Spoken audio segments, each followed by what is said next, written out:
आइए भैया, हम गवैया ओमकार प्रिंस आप सबके बीच में गौरी बाबा साहब के गीत लेके आयल बानी। जौन डीजे में घरे घरे बाजी, हमरा पूरा उम्मीद बा। जय भीम।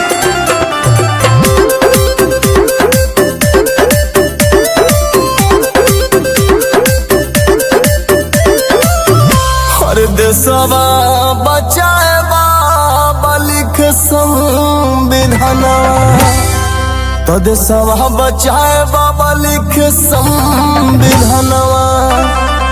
वही संविधानवा टिकल हिंदुस्तान बा, टिकल हिंदुस्तान बा। हमके तो अपने बाबा साहब पे गुमान बा, बाबा पे गुमान भीम, बाबा पे गुमान है, बाबा पे गुमान बा। हमके तो अपने भीम बाबा पे गुमान बा।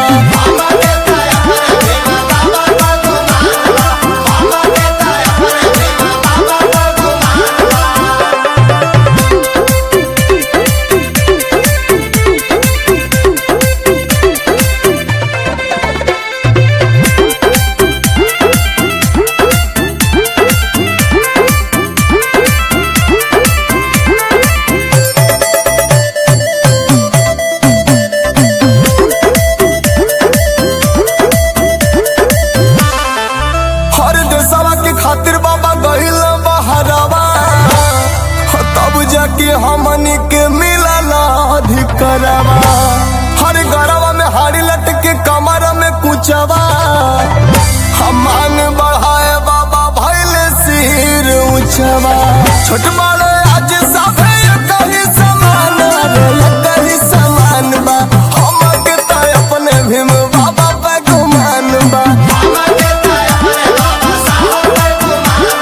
बाबा पे गुमान भीम, बाबा पे गुमान है, बाबा पे गुमान बा। हमके तो अपने भीम बाबा पे गुमान बा।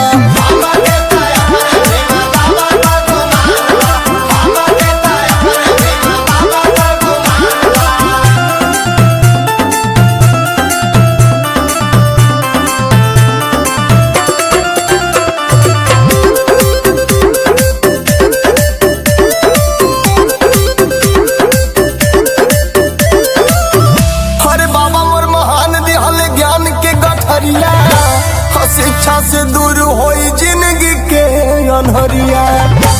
हर साहब के चरनिया में माथा हम झुकाई, जबल जी भीम जी के महिमा हो गई।